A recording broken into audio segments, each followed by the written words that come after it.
समग्दसी गुण उपगुहन। उपगुहन के मैं दूसरों को ना देखूं, उसके अवगुण ना देखूं और अपने आप को देखूं, और दूसरे के अवगुण देखूंगा तो मेरे अंदर अवगुण ना जाए, देख करके अनदेखा कर दो। एक बार की घटना,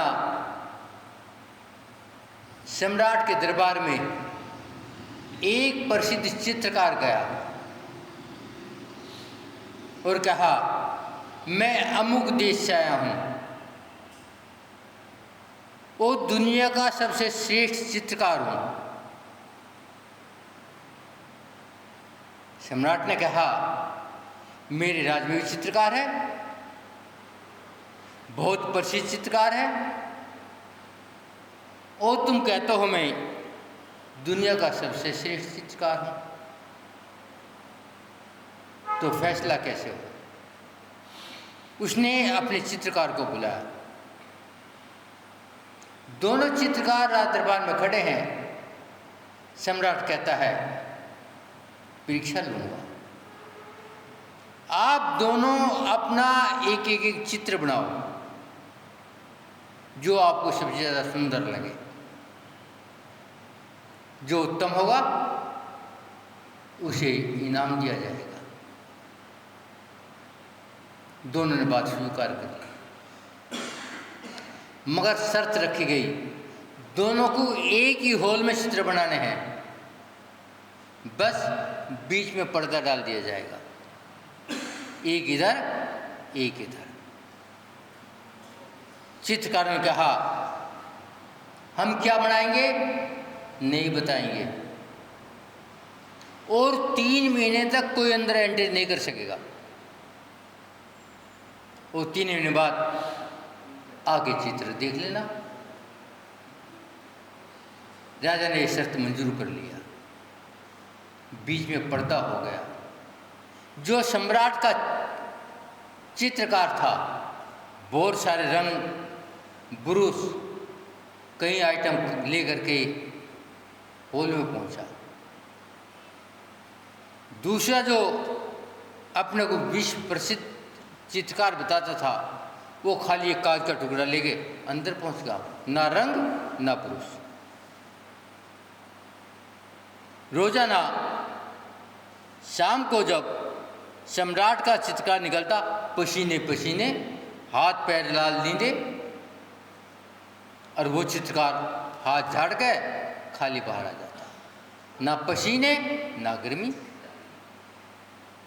सम्राट ने सोचा, ये क्या करेगा, खाली जाता है खाली आता है, ना एक रंग लिया ना एक ब्रुश लिया, क्या चित्रकारी करेगा। आज समय आ गया, 3 महीने पूरे हो गए। सम्राट ने पहले अपने चित्रकार का चित्र देखा, दीवार पर चित्र बना था, बहुत सुंदर चित्र। सम्राट खुश हो गया, बड़ा पसंद आया, मगर दूसरा चित्रकार कहता है, अभी फैसला मत करना, पहले मेरा भी चित्र देखो, उसके बाद फैसला करना। और उसने बीच का पर्दा हटा दिया और दूसरी चित्र देखी, बिल्कुल हूबहू वही चित्र, मगर शाइनिंग उससे ज़्यादा उसके चित्र में थी। अब सम्राट को बड़ा अफसोस हुआ, तूने रंग कहाँ से लिए, ब्रुश कहाँ से लिए, कैसी चित्राई, मुझे कुछ जरूरत नहीं पड़ी, तो कैसे किया। मैंने सोचा चित्र तो मेरा मित्र बना रहा है, मैंने दीवार को साफ किया, दीवार को दर्पण बना दिया, और वो चित्र झलक गया। तो आचार्य भी ये कहते, अब सम्राट कहता है, मैं तुम्हें इनाम देना चाहता हूं, वास्तव में तुमने बहुत सुंदर चित्र बनाया है। वो चित्रकार कहता है मुझे इनाम नहीं चाहिए, क्योंकि मैं वीतराग गुरु का भक्त हूं और वीतराग को पुरस्कार नहीं चाहिए। यदि देना ही है तो कभी वीतराग की निंदा मत करना या वीतराग की अवहेलना मत करना या उनके सम्मान में कमी मत करना। यही तो इनाम है, बस इसे ही उपगूहन कहते हैं कि हमें यदि कोई वीतराग मिल जाए, सम्यक दृष्टि मिल जाए, तो हमें उसके ऊपर अंगली नहीं उठाना। आचार्य कहते हैं साधु जो होगा वो कभी किसी कमी पर अंगली नहीं उठाएगा, क्योंकि गलती कहीं भी हो सकती है। क्योंकि दर्पण अपने अंदर ग्रहण नहीं करता, जो आता है झलकाता है। और साधु की प्रवृत्ति दर्पण की प्रवृत्ति है। आचार्य कहते हैं उपगूहन पांचवा धर्म है और पाप भी 5 होते हैं। तो विचार करके देखो हमारी क्या स्थिति है। जब हम स्वयं को देखते हैं तो अभी 5 पाप से बचे भी नहीं हैं और हम दूसरे गलती खोजने निकल जाते हैं। आचार्य कहते हैं विचार तो करो क्या होगा। आचार्य कहते हैं अच्छाई ग्रहण करो, अच्छाई से सीखो और बुराई से त्याग करो। भाई यही तो बताते हैं। यदि कहीं तुमने कोई बुराई देखी है तो छोड़ने का प्रयत्न करो, और कहीं से गुण मिल जाए तो ले लो। ये किसका धर्म है? यही साधु का धर्म है। और यदि हम विचलित हो गए तो उपगूहन धर्म का पालन नहीं होगा। वास्तव में उपगूहन तो एक सुरक्षा कवच है जो दूसरों को भी सुरक्षित करता है और मुझे भी सुरक्षित करता है। विचार करो, न जाने कब कैसे किससे गलती हो गई। और उपगूहन का मतलब उप माने नजदीक, गूहन माने दोस्त के जो अपने नजदीक हो उसमें दोष आ जाए उसको बाहर निकलवा दो,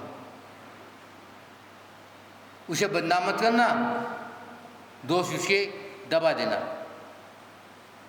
आचार्य कहते हैं कोई व्यक्ति एक पिक्चर बनाता है, खुद ही लिखता है, खुद ही एक्टिंग करता है, खुद ही डायरेक्टर है, सारे काम खुद करता है।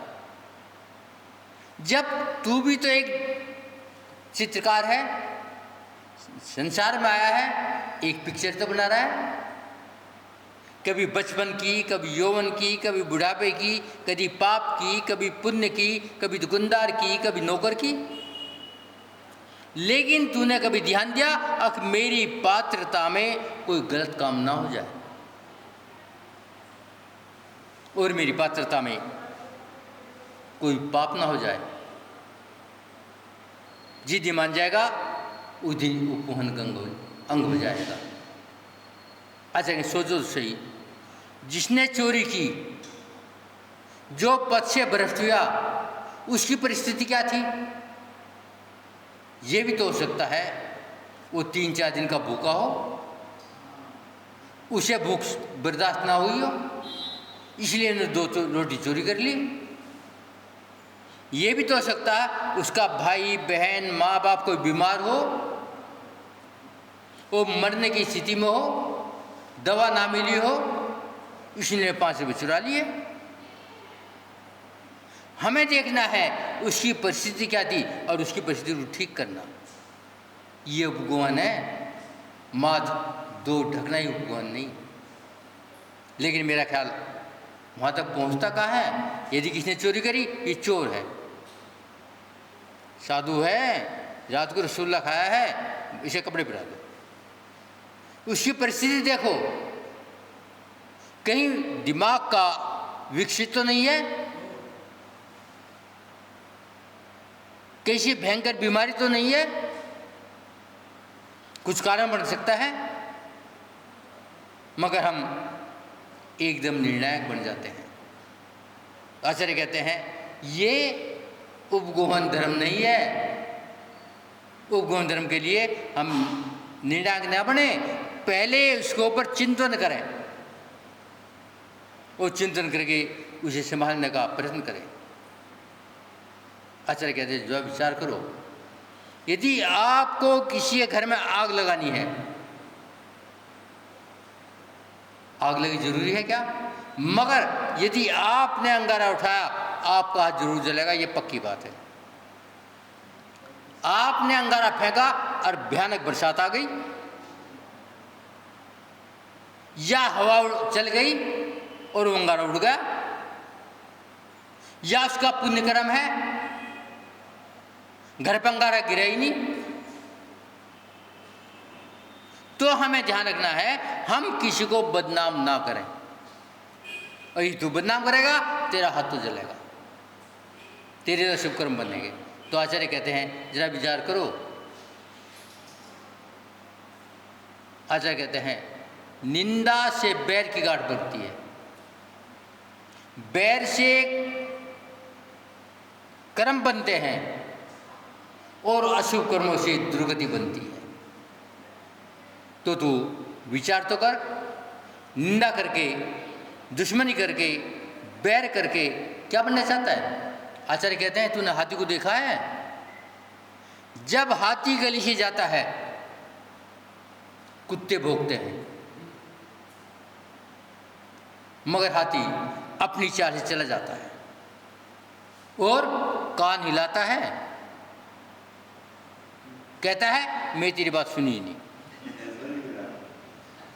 उसके अलावा हाथी की आँख छोटी है, मैं अवगुण देखता नहीं, कहाँ पहुँचता है? अपनी मंजिल पहुँच जाता है। तो आचार्य कहते हैं जब किसका दोष देखो हाथी बन जाओ, बात सुनो मत, उसी दोष देखो मत। हाथी विशाल है और कुत्ता, मगर आपकी दृष्टि कुत्ते की है, शेर की नहीं है।